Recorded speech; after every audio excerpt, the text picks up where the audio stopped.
All right, let's jump right into the Grand Seiko and Credor booth at Watches and Wonders. We're going to break down their most incredible new releases, from high-tech divers all the way to some mind-blowing artisanal masterpieces. Let's get to it. You know, this quote right here, this is the key to everything. This really sets the stage, because the absolute star of the show for Grand Seiko was a direct answer to something their fans have been begging for. For what feels like forever, enthusiasts and collectors, they've been clamoring for one specific thing from the brand. Any guesses what it was? That's the one. Grand Seiko has this history of making these super robust, super capable, but often pretty big dive watches. The call was for something a little more compact, a little more wearable for every day, and oh boy, did they deliver. I mean, just look at these numbers. This isn't just a small tweak. We are talking a full 3 millimeters off the case diameter, down to a really sweet 40.8. The lug-to-lug is now a much more friendly 48 millimeters, and it's thinner too. And all of this was only possible because of the absolute beast of a movement they put inside. And that UFA movement, it shows this isn't just about making a smaller watch. This is a major technological upgrade. It just came out last year, and it's the most accurate spring drive they've ever made. To put that into perspective, its accuracy over an entire year is what most other luxury watches hope to achieve in a month. It's just incredible.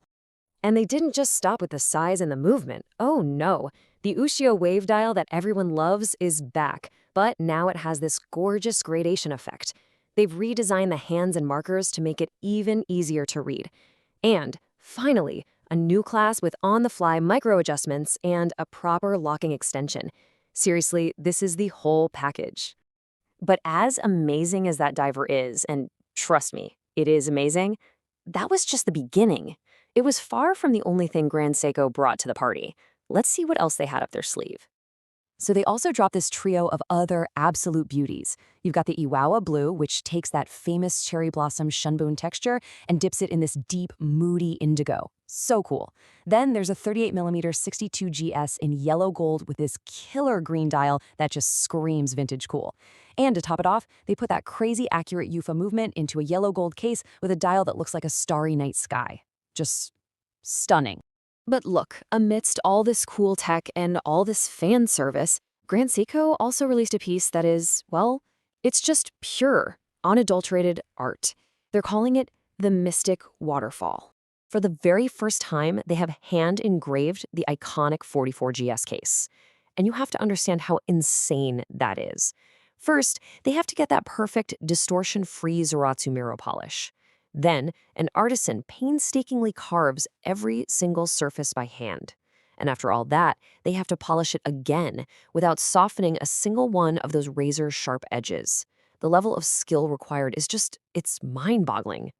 So, what does that kind of craftsmanship cost? Well, when it's housed in a solid platinum case and they're only making 50 of them for the entire world, yeah, it comes with a price tag that absolutely reflects its rarity and its artistry.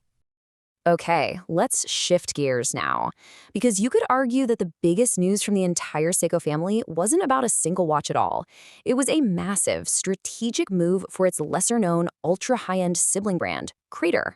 So, get this. For over 50 years, Credor has been one of watchmaking's best-kept secrets, mostly just for the Japanese market. This year, for the first time ever, they took a booth at Watches and Wonders.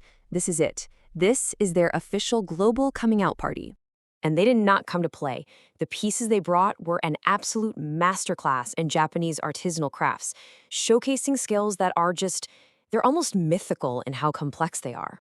Just look at these two versions of their super thin gold feather dress watch. On the left, you've got a dial made from urushi lacquer, that's literally poisonous tree sap, that is layered and polished over and over to get that deep blue gradation.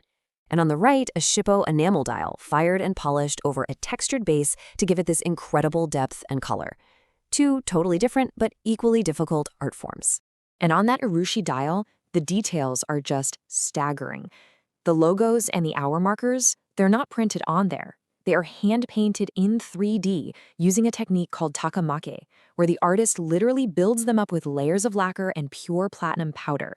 The precision required is almost unimaginable. And then you have the grand finale, the showstopper, the gold feather tourbillon. This watch is impossibly thin, just 8.6 millimeters thick. And almost every surface you can see, the dial, the movement, everything, is fully engraved by hand, using techniques from the living legend himself, master engraver Kiyoshi Tsurui. It is a true work of art. You know, this statement right here, that's the core philosophy of Credor. It's not just about telling time. It's about providing a canvas, a tiny mechanical canvas, for some of the world's greatest craftspeople to just let their creativity shine. All right, so after seeing all this, the new diver, the engraved masterpiece, a whole brand stepping out onto the world stage, what's the big picture? What's the takeaway from all this? Well, when you boil it all down, three big ideas really stand out. First, they are listening to their fans and they're making smaller, more wearable watches. Second, the dial is absolutely king, with a huge focus on amazing textures, colors, and handcrafts. And third, with Credor making its global debut, the rest of the world is about to discover a whole new level of Japanese high-end watchmaking. And that really leaves us with the most exciting question of all, doesn't it? For decades, Credor has been this quiet, artistic powerhouse, creating masterpieces mostly in the background. Now that it's on the global stage, its incredible dedication to pure artistry is bound to make some serious waves. And I, for one, cannot wait to see what happens next.